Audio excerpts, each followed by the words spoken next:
Before someone starts working with you, with the Small Business Center, what are some tips you'd give so that they get everything in order to really get the most out of the session? I would like for them to have a good timeline.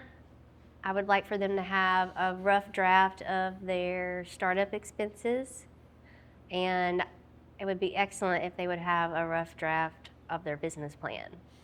That's excellent. And then if they don't, you have tools that will help them get going, especially the business plan. The Small Business Center is that great document on kind of building your tools and building your business plan. Well, you know this, Martin, there's probably 100 different templates for business plans.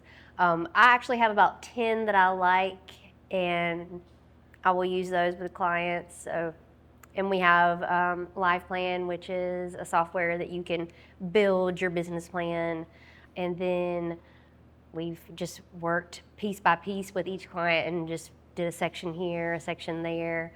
So lots of different avenues to get onto that business plan. One of the things wonderful about the Small Business Center is that it's free, but it's not free because we paid for it with our North Carolina tax dollars. I don't know any other place in the U.S. where there's something where if you're thinking about a business or you want to take it to the next level, there's a resource to help you, like the Small Business Center. People sometimes think that I'm going to come to you and you're going to do it for me. And it's so important to understand that your role is to help direct them in doing it themselves for multiple reasons. One, we're paid for by the state, so we have to follow rules very strictly. And number two, if they don't do it, then they don't know how it worked. And then if they ever want to talk about what's going on, they're not going to be prepared. So talk about what you do and then what they need to do on their end working with you. Well, it really depends on like what stage they are in the process of their business. I do a lot of listening and I do a lot of brainstorming. So it will be me actively working with the client on trying to figure out, okay, what is the next course of action that we need to do. I do expect the client to do some homework. And a lot of times, you know, I'll give them an assignment to do. I mean, it could just be like filling out a monthly expense sheet or something like that. And make sure that they do that, and then we can meet again and then talk about that. I mean, the counseling sessions can be set up a variety of ways. I mean, sometimes it's just a check-in. You know, they want to use the Small Business Center because they use us as a way for accountability. So I can be that, you know, that cheerleader, that person that's going to be, okay, are you working on this? Are you working on that? You know, it's just whatever we decide to create in that relationship. One of the greatest resources the Small Business Center offers is what I call saving mortgages. Okay. Is, you know, if you see they're going to go in a direction that might be not planned out well, that could really hurt them, we can, you know, the Small Business Center director can say, hey, you might need to look here and direct them to watch out for things. Now, we can't offer legal advice or anything, but just, I think that's one of the things that's so important is people charging ahead without a good plan, and then they've wiped out their savings or they've wiped out their chance to build another business. And that's one of the things you offer. Yeah, well, I do recommend that clients will talk to other resources because I don't want to be the only resource that they consult.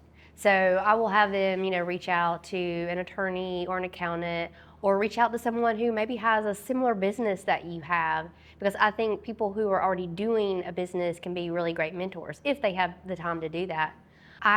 I will also recommend that they reach out to other organizations like the Chamber, reach out to their EDC so that they can also, you know, just don't take my word for it. Do the homework and do the research and get other people's opinions on what you should do. Because I can't know all the answers, and I don't pretend to. Yeah, and you have a team of 58 other directors you can run it by. That's the thing you don't realize. I do that a lot. You can send it out in the internal network and say, hey gang, does anyone know about this type of food truck or something? Or doing a business like this, and often a director's seen the problems before. Well, a lot of times people will ask me if I think their business idea is good. Right. but it's not for me to determine whether the idea is good or not. I mean, I can have my opinion, but they really need to figure out if it's a good idea themselves. And they need to talk to other people, and they need to vet the idea. But you'd give tools that help them vet it. That's Oh, what's so yes. important. Oh, yes, yes, So they yes. may not even know, how do they do it? That's what I want really people to understand, is that you give them tools to help figure out what they need to do, and tools to help increase the probability of success. You can't guarantee any of these, but you give those resources. And Right. that's invaluable, because how do they know when they work with someone else that they don't have some other agenda? And not that family isn't great, but the family's going to have their own history, their own agenda. Their friends will have their own agenda. There's one core KPI, an indicator that you have, is how many businesses have we helped start, and how many do we help become so successful they could hire more people. And I don't know anywhere else you can get that free, where you really get that one-on-one consulting help, which is called counseling, of course. But Right. the person's only goal is to stand there and help them think through, how do they increase their greatest chance of success. Let's talk about the process of onboarding someone with you. So Okay. what they need to do, because it's confidential, your work. And it is, you have to produce that you've worked with real people. So you have some accountability to prove that. So when they first come to you, they need to fill out a form. Talk about that, what they have to fill out to be able to work with you. Okay, so a lot of times I'll get like the first glimpse of a client contacting me is telephone. A lot of times people will call me first, and so if they want to be a client or they want to schedule a time to talk to us, then I will actually have them fill out a form via a link, or they can just come in and schedule a time with me in person, or it can be virtual. So that's pretty much the process, is just calling me. I see. So just talk to you first, find out what's Right. available, and then once you decide you're going to work with them, do they fill out information online? Yes, Or? yes. Okay. So the link is on our website, and so they can just fill out that questionnaire, and then that will cover everything. And I can either do that. I can also send it by mail. I've had to do that for a couple of clients. Right. I can just send the form in the mail. Oh, excellent. So Yeah. then they fill that out. Then they meet with you and decide scheduled events for meeting. Yes. And then there's a very important aspect, so that we can keep helping them. You have a time where you need to get feedback from them of what worked in success. So talk Right. about that, because you have to produce a report once a year. I do. Some of the clients don't actually start businesses that I work with, and that's okay. For last year, I think out of 80 of the clients, we had 13 people create businesses. Yeah. So, I mean, that was really good for us. And, we also work with existing businesses as well. So those are not going to be new created businesses. But we do like to track who we work with, and we like to document their success. And so if we have new businesses that are created, we want to know that. And then we also want to know if new jobs have been added, or if some of their staff has been retained because of the work that they did with the Small Business Center. And what about that? When's that time? That's kind of in the summer. What's about the time when you need that data? Well, we do our annual report in the summer. Okay. We do that. The due date is always August. Okay. But here lately, I've been trying to follow up with clients that I know are really close to starting their business. So I'm trying to track that throughout the whole year. Excellent. I really want people to understand, when you're working with you, make sure to respond to the follow-up. Yes. Because that's what lets you keep helping them in the future. Right. And a So lot of that's times, a key, big, important point, is take a moment and follow up. You got value, make that effort to follow up. right. A lot of times clients forget to follow up. So that's part of what I do. Like, I will do maybe a 3-month check-in or a 6-month check-in and just say, hey, how are you doing? Did your business start? Is there anything else that we can help you with? So, I'm trying to do that throughout the whole entire year, because we do want to know about their success. And then along with the one-on-one consulting, or counseling as they call it, Right. you have classes. And that's what I've gotten the joy to offer and teach since 2006 statewide, That's a great compliment because then they get to meet some people in person and they can build strategic allies in the class. They can get to learn about people in their own neighborhood. I mean, we just had a relationship networking event, and you could see some of the businesses were making connection with each other in partnership with the chamber. So talk about the training you also offer.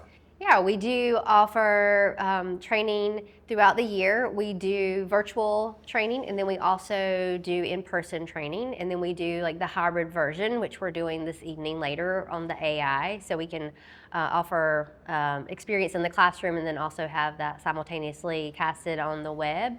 And then we also do partnered events with other organizations here in Wilkes. So we work with our extension office, and then we work with our chamber, and then we also work with the local EDCs to have training events. And those events can be anywhere from 60 minutes to sometimes 6 hours if we have like a full day of training.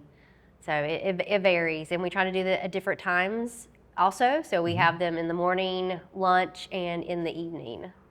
Yeah, that's so critical to make sure you get out of the house and you enjoy the training and you get to meet other businesses in person. Oh yeah, absolutely. Because being self-employed can be highly isolating, and we're in one of those great facilities, which you just talk about that I met you in here.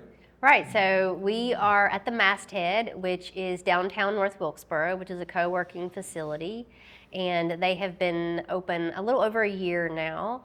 And yeah, you get to meet different people in the community. There's lots of different business owners here in the facility and organizations. So we do have a couple of nonprofits that are in here, and then they get the shared space where they get to use the kitchen area, and then there's also boardrooms, conference rooms, and then our classroom area, which we're sitting in today. Yeah, if you're self-employed and you're sitting at home and notice you're not as productive, you need to be here. Right. Because when I'm at home, all the other to-dos show up, you know, and they're kind of calling from the walls. Yes. That's why I work out of a home office, but I'll go to an equivalent place to get out, schedule a regular place, and it's pennies on the dollar for the amount of productivity I have. So it's really important. Yeah, it's hard. I'm not very productive at home. I get easily distracted. Yeah, and you come here and you get work done. It's a great facility. How can they learn more about you? About me or the Masthead? About you and the Masthead. Okay. So if people want to learn more about me, they can email me, and then they can call me, and they can Google the Small Business Center, of course. They'll find us that way. And I'm Laurie Brintle-Jarvis at Wilkes Community College Small Business Center. And if people are interested in the Masthead, they can contact Olivia Edwards. And we'll put the contact information for everyone below. Excellent. Okay. Well, this was delightful. I highly recommend the Small Business Center, and also check out this beautiful facility they have here. This is unbelievable. I just love it. I fell in love when I came here. Beautiful. Look out the window. My gosh, the trees and everything else. This is a fantastic place. Thanks. You're welcome. Thank you.